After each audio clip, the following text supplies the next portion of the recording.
Baik, assalamualaikum warahmatullahi wabarakatuh. Perkenalkan, nama saya Muhammad Gilang Saputra. Di sini saya akan mengkategorikan atau menjelaskan sedikit mulai dari common tools, measurement tools, diagnostic tools, special tools, workshop equipment. Untuk yang pertama, saya mulai dari open entrance tools, merupakan kunci pas untuk membuka atau mengkencangkan tapi tidak dengan torsi. Untuk yang mulai pertama adalah single open end wrench. Single open end wrench merupakan salah satu kunci atau tools yang memiliki satu cengkraman tetapi tidak double. Dan yang kedua double open end wrench. Double end wrench sendiri hampir sama, tetapi dia memiliki dua buah gigi cengkraman di antara depan dan belakang, dan itu juga ukurannya sedikit berbeda. Biasanya untuk kunci-kunci di bengkel mulai dari 14 ke 13, 15 ke 14 dan seterusnya. Untuk yang ketiga merupakan open and wrench sledgehammer. Open and wrench sledgehammer sendiri dikategorikan common tools karena dia berupa seperti kunci pas, tetapi di bilah belakangnya dia mempunyai titik tumpuan untuk memukul. Dan yang kedua, adjustable wrench atau kunci Inggris. Kunci Inggris sendiri juga termasuk ke kategori common tools dikarenakan kefungsiannya dia untuk menahan dan untuk mengencangkan, tetapi dia tidak boleh dikasih torsi karena dapat merusakkan sisi bagian dratnya. Yang ketiga, boxing wrench atau kunci pas tapi bulat. Dia mekanismenya hampir sama, tetapi dia memiliki gigi cengkraman yang berbentuk bulat. Untuk yang pertama, double end wrench ring memiliki sudut yang mulai dari 15 derajat, 40 derajat, 60 derajat dan memiliki 12 gigi. Untuk yang jenis kedua, half moon wrench, dia kunci setengah bulan tetapi hampir sama. Ya, ujungnya bulat dan punya gigi. Tools ini mempunyai dua macam ukuran, cuman 22, 19 dan 17, 14. Bisa juga kita request ke orang luar untuk atau ke welder untuk membuatkan. Dan yang keempat, socket set atau kunci sok memiliki beberapa macam ukuran. Dia mekanismenya untuk mengencangkan tetapi dengan torsi yang agak lebih tinggi. Dia memiliki beberapa macam ukuran mulai dari setengah inch, 3/4 inch dan 1,5 inch. Yang kelima adalah handle. Handle merupakan pegangan atau titik tumpuan untuk kita memutar soket, mulai dari kunci soket yang berbentuk L, berbentuk T-sliding, dan berbentuk spider handle dan flexible handle. Yang keenam adalah ratchet handle. Ratchet handle sendiri merupakan sama seperti halnya untuk mengencangkan, tetapi dia bisa diputar hanya satu sisi dan dia bisa dikembalikan lagi. Biasanya disebut dengan kunci malas. Dan yang ke-8 sendiri merupakan torch wrench atau kunci torsi. Dia kunci torsi untuk menambahkan torsi untuk baut. Bisa juga ditambahkan maupun dikurangkan. Untuk menambahkan sendiri dia langsung diulir ke atas. Untuk yang mulai dikurangi mulai dari 0 dulu atau dikalibrasi. Dan yang ke-9 adalah screw drive atau obeng. Obeng sendiri mempunyai kegunaan untuk membuka baut atau mengencangkan dan mengedorkan. Dia diklasifikasikan dua, yaitu cross drive untuk baut plus dan offside drive untuk baut minus. Untuk yang ke-9 adalah hammer atau palu. Hammer untuk memukul biasanya itu dibagi untuk dua, untuk palu keras dan palu lunak. Untuk palu keras sendiri merupakan steel hammer, masinis hammer, dan double face hammer. Untuk yang palu lunak biasanya palu plastik rubber, palu copper, palu soft hammer, dan palu yang berjenis dengan bahan baku rubber. Ke-10 merupakan pillars atau tang. Kegunaannya untuk memegang atau menahan, untuk menjepit, dan juga untuk memotong. Untuk yang pertama, flat nose pillars atau kunci untuk menahan dan menjepit, dan yang kedua adalah collaboration pillars untuk memotong dan menahan. Dan yang ke-11 adalah punch. Punch merupakan suatu benda untuk menandain suatu titik potong atau suatu titik yang ditandain untuk penggambaran. Biasanya ini untuk mekanismenya dipukul dengan hammer. Yang ke-12 adalah chisel. Chisel atau bisa dikatakan tata. Tata sendiri merupakan kegunaannya untuk mengikis atau memarut bilah yang kasar, dan ada juga tata yang mekanismenya untuk memukul untuk membuka baut atau nut. Dan untuk yang ke-13 adalah filler atau kikir. Mekanismenya untuk mengikis atau memotong bilah-bilah tajam pada benda atau pada drat tersebut. Yang ke-14 ada puller atau tracker. Untuk biasanya digunakan untuk di-bearing, untuk mengangkat dan memasang lagi. Biasanya digolongkan menjadi dua, eksternal untuk pengait dari luar gear dan internal diposisikan di dalam gear. Dan yang ke-14 adalah hexagon wrench atau bisa juga disebut dengan kunci L. Hexagon wrench sendiri cara kerjanya untuk membuka atau menutup baut-baut yang memiliki macam segi 6, bintang, dan aliens. Dan yang ke-16 sendiri merupakan dial indicator. Dial indicator biasanya digunakan untuk mengukur keausan pada benda dan bisa digunakan untuk mengukur jarak kocak atau bengkokan pada bidang-bidang tersebut. Dan yang pertama adalah blockless. Blockless adalah pertemuan antara gigi-gigi minion dan gigi-gigi gear pada benda tersebut. Yang kedua adalah run out. Run out sendiri adalah permainan antara rem dan piringan rem. Dan yang ketiga end play, permainan atau kekocakan kegetaran pada end shaft. Dan yang keempat bending shaft untuk membaca lengkungan pada dial indikator piston, dan itu juga pasti bengkong.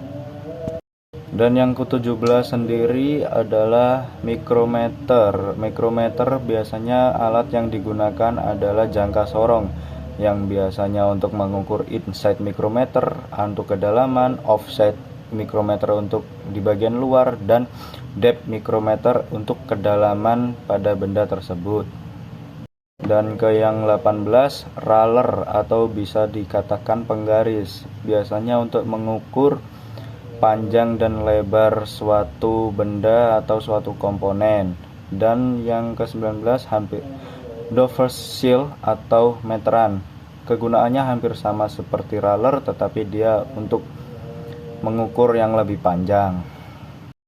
Baik, pembahasan kedua adalah diagnostic tools, merupakan tools yang menganalisa suatu kerusakan pada unit atau trouble mesin. Yang pertama adalah diagnostic tools, merupakan tools yang mengukur kecepatan putaran mesin atau engine dengan cara menyolokkan ke fuel pump saat unit running.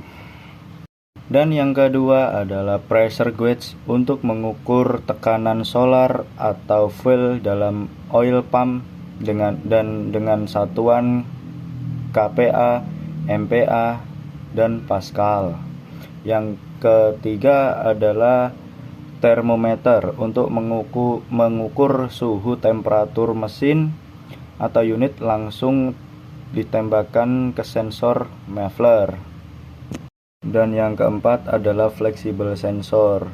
Flexible sensor adalah tools untuk mengukur panas exhaust agar tidak low emisi atau mati atau knocking.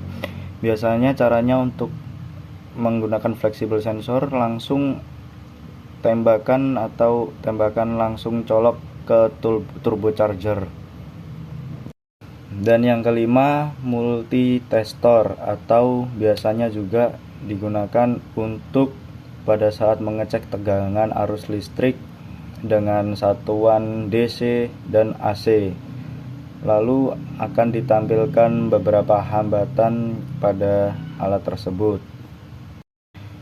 Dan yang keenam sendiri adalah hidrometer untuk mengukur berat pada aki, yang biasanya dikategorikan menjadi dua, yaitu hidrometer dengan pembiasan cahaya dan hidrometer floating beam.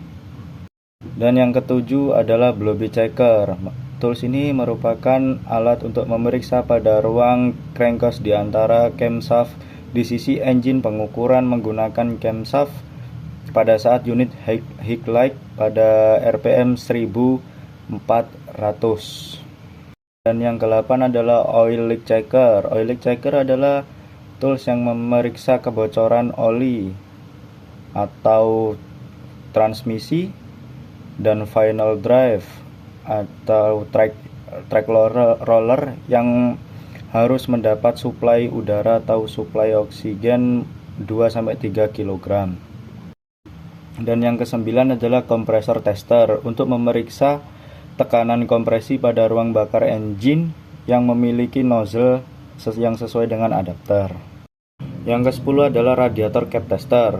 Tools ini berfungsi melakukan pemeriksaan pada pressure valve, radiator cap, dan engine coil system. Untuk yang pertama adalah untuk radiator cap, memeriksanya adalah spring, kerusakannya terdapat pada spring. Dan yang kedua adalah coiling system, kerusakannya biasanya di engine. Baik, pembahasan yang ketiga adalah special tools. Saya memulai dari 1, spring pusher. Spring pusher adalah untuk alat memasang dan melepas valve. Dan yang kedua adalah liner puller. Biasanya alat ini digunakan untuk melepas silinder pada saat di tracker. Dan yang keempat adalah piston ring. Piston ring biasanya alat untuk melepas dan memasang piston pada silinder. Dan yang kelima adalah liner drive. Liner drive tersebut untuk memasang silinder puller ke dalam silinder blok atau linear. Yang keenam adalah filler gauge, adalah untuk mengukur atau menyetel palep crane. Ya, untuk palep crane tersendiri adalah dua macam, ada in dan X. Biasanya lebih besaran in daripada X agar tidak dan akan bisa menyebabkan overlapping di antara in dan X sama-sama terbuka. Yang ketujuh adalah holder untuk mengetahui kerataan nozzle pada holder. Yang ke-8 adalah hanger untuk mengangkat silinder blok. Dan yang ke-9 adalah dial fogging. Dan yang ke-10 adalah main clutch. Main clutch adalah kompresor yang digunakan untuk melepas clutch spring pada waktu memasang atau melepas main clutch. Dan yang ke-11 adalah steering clutch. Steering clutch memiliki tools untuk melepas, digunakan pada drum edge, inner dan outer dari steering clutch. Dan yang ke-13 adalah undercarriage. Undercarriage biasanya tools untuk melepas dan memasang pada pin tracker. Dan yang ke-13 adalah undercarriage, tool digunakan untuk menggunakan. Dan yang ke-13 adalah undercarriage. Undercarriage adalah tools yang digunakan untuk melepas dan memasang main master pin pada tracker. Baik, pembahasan yang keempat maupun yang terakhir yaitu workshop equipment. Workshop equipment adalah equipment atau barang-barang yang tersedia di dalam workshop tersebut. Yang pertama adalah sling. Sling umumnya adalah untuk mengikat suatu benda yang akan ditarik dengan crane agar terpindahkan ke tempat satu dan ke tempat lainnya. Biasanya tersendiri ada 3 macam yang berada di workshop tersebut. Yang pertama adalah webbing sling. Webbing sling adalah sling-sling yang terdapat pada workshop yang biasanya kita temuin, yaitu berupa seperti wire tenunan. Yang kedua adalah wiring sling. Wiring sling adalah wiring besi yang biasanya seperti besi yang digulung dan dijadikan satu agar menjadi sling yang besar. Yang ketiga adalah chain sling atau sling besi atau rantai. Rantai tersendiri adalah salah satu komponen yang sangat familiar di dalam workshop karena kekuatannya yang sangat kuat. Dan yang kedua adalah inner pack. Inner pack adalah komponen penggerak dari puller. Yang ketiga adalah grinding dan cutting atau gerinda. Biasanya gerinda tersendiri itu dipakai welder. Dan yang keempat adalah impact socket. Impact socket adalah mesin yang menggunakan mesin dan ada juga yang menggunakan angin.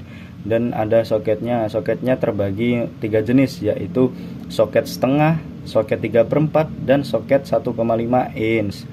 Dan yang kelima adalah dongkrak. Dongkrak tersendiri adalah alat untuk mengangkat unit untuk bisa dibenarkan di bagian bawah atau di bagian roda. Dan yang terakhir adalah hand pump atau pompa hidrolik. Pompa hidrolik tersendiri adalah alat seperti dongkrak untuk mengangkat unit tersebut. Sekian pembahasan dari saya. Bila mana pembahasan kurang lebihnya, saya mohon maaf. Billahi taufiq wal hidayah. Wassalamualaikum warahmatullahi wabarakatuh.